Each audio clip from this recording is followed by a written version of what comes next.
নমস্কাৰ বন্ধুসকল, মই চিন্তু দাস ব্ৰহ্মপুত্ৰ গুড ফাৰ্মৰ ফালৰ পৰা কৈছোঁ। মই আজি আপোনালোকক দুটা ইনজেকশ্যন দেখাইছোঁ, মেনুলেক্স প্লাছ, তাৰপিছত আপোনাৰ কনচিপ্লেক্স। এই দুটা ইনজেকশ্যন মই আজি ছাগলীটোক দিম। কালি মানে কি ছাগলীটোৱে মানে জিকিছিল বৰষুণত, জিকাৰ কাৰণে অলপ তাৰ জ্বৰ হৈছে, জ্বৰ ভাৱ হৈছে, চৰ্দি তৰ্দি অলপ লাগিছে। সেইকাৰণে মানে কি মই এই দুটা ইনজেকশ্যন আপোনালোকক দেখালোঁ। আপোনালোকেও দিব পাৰিব, ঘৰত ইজি হয় এইবিলাক। আপোনালোকে যদি মানে কি ফাৰ্ম কৰিছে, আপোনালোকৰ যদি বহুত ডাঙৰ সপোন আছে, যদি ফাৰ্মখন বহুত ডাঙৰ কৰাৰ সপোন আছে আপোনালোকৰ, তেনেহ'লে আপোনালোকে এইবিলাক প্ৰেক্টিকেলি শিকি ল'ব অলপ। তেতিয়া আৰু মানে কি আপোনাৰ এটা ছাগলী হ'লে এতিয়া এইটো জ্বৰ হোৱাৰ লগে লগে ডক্তৰক মাতিলে হয়তো আপোনাৰ পইচাটো বেছিকৈ খৰচ হ'ব, আৰু ডক্তৰক তেনেকৈ তেখেতসকলৰ ভিজিট এইবিলাক দিব লাগে। যদি আপুনি নিজে শিকি লয় তেতিয়া আপোনাৰ কম খৰচত হ'ব। তেনেকৈ কোনটোৰ কি কাম মই আপোনালোকক কৈ দিছোঁ। এইটো হ'ল আপোনাৰ মেনুলেক্স প্লাছ। এইটো আপোনাৰ জ্বৰ চৰ্দি বিষ চিক কিবা কিবি থাকিলে সেইটো কাম কৰিব। আৰু কনচিপ্লেক্স, এইটো ভিটামিন বি কমপ্লেক্স আছে ইয়াতে, আপোনাৰ মানে কি তাক অলপ শক্তিটো দিব, তাৰ হেল্থত শক্তিটো দিব। এইটো মানে কি আপোনালোকে ইনজেকশ্যন দিলে, মেনুলেক্স প্লাছ দিলে এইটো দিব। এইটো দিলে মানে কি অলপ তাৰ দেহটোত মানে অকণমান শক্তি আহিব। আৰু তেনেকুৱা ধৰণৰ হয়। কেনেকৈ কি বেজীটো দিব লাগে মই আপোনালোকক কৈছোঁ। মানে কি আপোনাৰ এইটো মেনুলেক্স প্লাছ চাই লওক আপোনালোকে। এইটো মেনুলেক্স প্লাছ হয়। এইটো আপোনাৰ স্কিনৰ তলত দিব, মই দি দেখাই দিম আপোনালোকক। মানে কি এইটো বহুত মানে কি বুলি ক'ম মই, এতিয়া বহুত গোটা টাইপ হয় মানে বস্তুটো।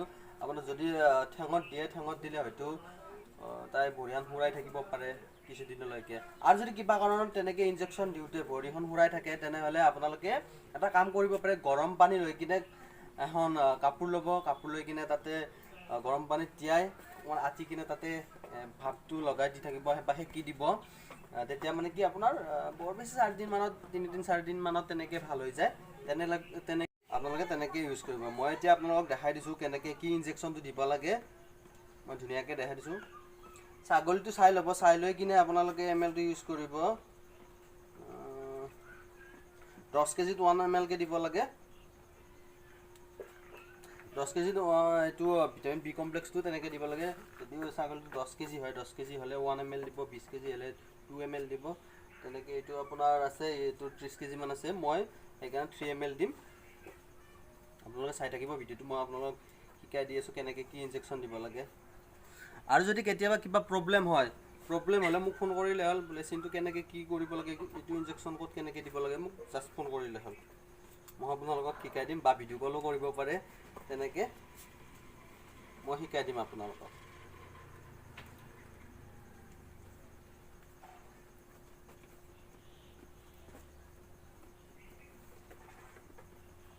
আপোনালোকে এনেকৈ চিৰিঞ্জত 3 ml লৈ ল'ব। 3 ml ল'ব, লৈ কিনে আৰু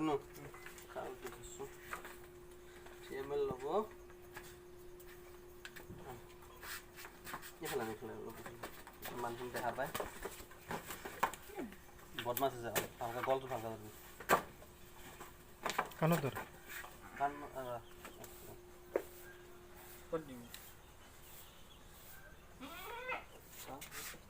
এনেকৈ আপোনালোকে, মই দেখাই দি আছোঁ, এনেকৈ ছালটো টানি ল'ব। ছালটো পূৰা টানি ল'ব। টানি লৈ কিনে ফুটাই লৈ এনেকৈ পুছ কৰি দিব। এনেকৈ পুছ কৰি দিব। মানে কি আপোনাৰ এইটো ইনজেকশ্যন মেনুলেক্স প্লাছটো বহুত গোটা হয়। আপোনালোকে পাৰলৈকে ছালতে দিব, ভৰিত নিদিবই, ঠেঙত নিদিবই। আপোনালোকে ঠেঙত দিলে তেনেকৈ আপোনাৰ পংগু টাইপ হৈ যাব পাৰে। আৰু বেজীটো দি কিনে আপোনালোকে অকণমান পিহি দিব, গলটো পিহি দি অলপ পিহি দিব তেনেকৈ।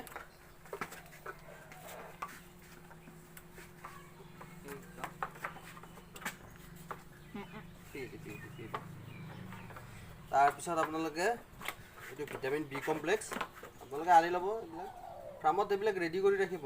কেতিয়াবা আৰু কিবা কাৰণত জ্বৰ তৰ হৈ যাব পাৰে, জ্বৰ তৰ হৈ থাকে ছাগলীবিলাক, বা বৰষুণত জিকিলে তেনেকৈ জ্বৰ তৰবিলাক হৈ থাকে। তেতিয়া আৰু কোনো টেনশ্যন নাই। যদি আপোনালোকে তেনেকৈ শিকি লয়, শিকি লোৱাৰ ফলত আৰু নিজে দি দিব পাৰে। ধৰ সেইটো ৰেডি।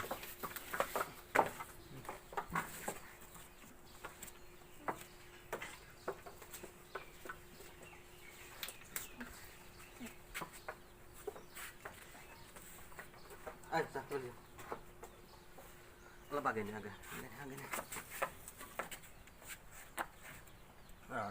তাৰপিছত আপোনাৰ এইটো মঙহত দিব ভিটামিনটো মঙহত দিব ভিটামিন বি কমপ্লেক্সটো এই ভালকৈ বস্তুটো বল ভৰি ধৰিবা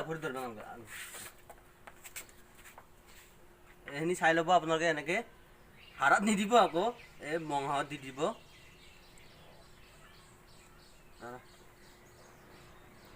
ওপৰৰ ফালে বেজীটো এনেকৈ সোমাই দিব সোমাই দি কিনে ধুনীয়াকৈ পুছ কৰি দিব নিজে অহথনি নিজে যাব যদি আপোনাৰ বেলেগ চাইডে পৰে মানে কি বেজীটো মানে আপোনাৰ পুছ কৰিব নোৱাৰে বহুত টাইট হৈ যাব তেতিয়া গম পাব আপোনালোকে মানে নপৰিব লগা ঠাইত পৰিছে সেইকাৰণে আপোনালোকে বেজীটো ওলাই আনি আকৌ আপোনালোকে তেনেকৈ হেৰি কৰিব পুছ কৰি দিব ওলাই কিনে আৰু পুছ কৰি দিব ধুনীয়াকৈ লাহে লাহে যাই দিব আৰু মঙহত দিয়া বেজীটো আপোনালোকে বেজীটো গোটেইখিনি সোমাই দিব আৰু ডাইৰেক্ট এনেকৈ নিদিব ওপৰৰ ফালে তেনেকৈ সোমাই দি কিনে পুছ কৰি দিব আৰু ঠিক আছে বাৰু ভিডিঅ'টো আজি ইমানে আপোনালোকে যদি কিবা জানিব বিচাৰে তেনেহ'লে মোৰ যিখিনি অভিজ্ঞতা আছে মই আপোনালোকক সেইখিনি ক'বলৈ চেষ্টা কৰিম আৰু যদি আপোনালোকে মোৰ ইউটিউব চেনেলটো ছাবস্ক্ৰাইব কৰা নাই তেনেহ'লে আপোনালোকে মোৰ ইউটিউব চেনেলটো ছাবস্ক্ৰাইব কৰি ল'ব আৰু বেল আইকনটো দবাই ল'ব ধন্যবাদ